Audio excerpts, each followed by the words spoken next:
Hello வணக்கம். இது உங்கள் சிவி ஜோன். ஸோ எல்லாரும் எப்படி இருக்கீங்க? இப்போ பார்த்தீங்கன்னா ஒரு சம்பவம் ரொம்ப வைரலாக போட்டுருக்கு. அதாவது நைட்டு பார்த்தீங்கன்னா நிறைய சம்பவங்களை பற்றி விவாதிச்சிருக்காங்க. அதுலேயும் குறிப்பாக பார்த்தீங்கன்னா சாண்ட்ராக்கு இன்னுமே டவுட் இருக்குது. என்னென்னா சபரி வந்துட்டு வேணுவிட்டே தான் நம்ம விஜய் பார்வதி அட்டாக் பண்ணியிருப்பார், அந்த இடத்துல மேபி கனி இருந்தால் இந்த வேலையை செஞ்சுருப்பாரா அப்படின்னு அவங்களுக்கு ஒரு பெரிய டவுட் வந்துருச்சு.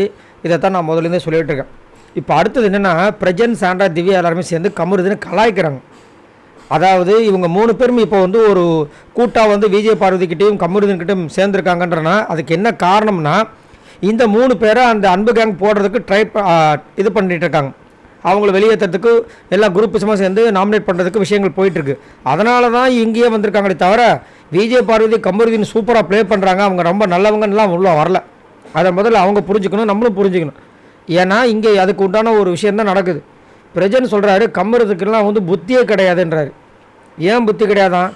ஏன்னா நேற்று வந்துட்டு கமருது வந்து அந்த பக்கம் போயிட்டார், சிறை பிடிச்சிட்டாங்க. அது ஒரு ஆக்டு, அதாவது நடந்துச்சுன்னு தான். மீதி எல்லாமே கைமன்னு கத்திட்டு தாங்க, நம்மளுக்கு ஒன்றுமே கேட்கல. நிறைய பேர் வந்து மண்டையை பிச்சுக்கிறாங்க. என்ன நடக்குது, பேசுகிறாங்களா இல்லை கத்துறாங்களான்னு ஒன்றுமே புரியல. இங்கே பார்க்குறது அங்கே பார்க்குறதான்ற மாதிரி இருக்குது.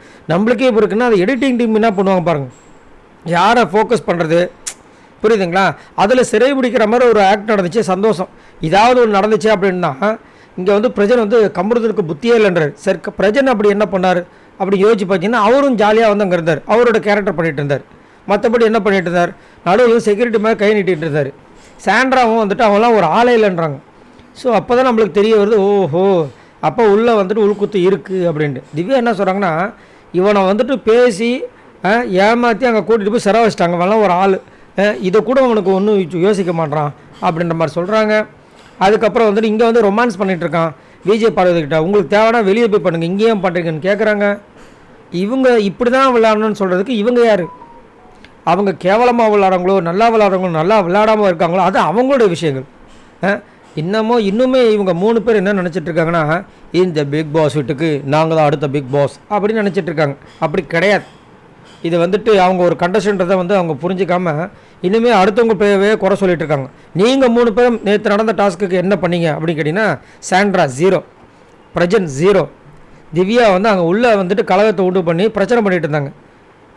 மற்றபடி என்ன நடந்துச்சு என்னத்தை சொல்ல? இதுக்கெல்லாம் வந்துட்டு இதுவாக தான் என்ன பண்ணாங்க, விக்கில் சக்கரவர்த்திக்கு அந்த இதில் வந்து ராஜாவை போட்டிருக்காங்க, விஜய் பார்வதி ராணியாக போட்டிருக்காங்க. ஏன் திவ்யா நல்லா பண்ணியிருந்தாங்கன்னா திவ்யா தூக்கி போட்டிருக்க மாட்டாங்களா? இல்லை பிரஜன் நல்லா பண்ணியிருந்தால் பிரஜனை தூக்கி ராஜாவை போட்டிருக்க மாட்டாங்களா? சரி, உங்களோட கருத்துக்களை சொல்லுங்கள்.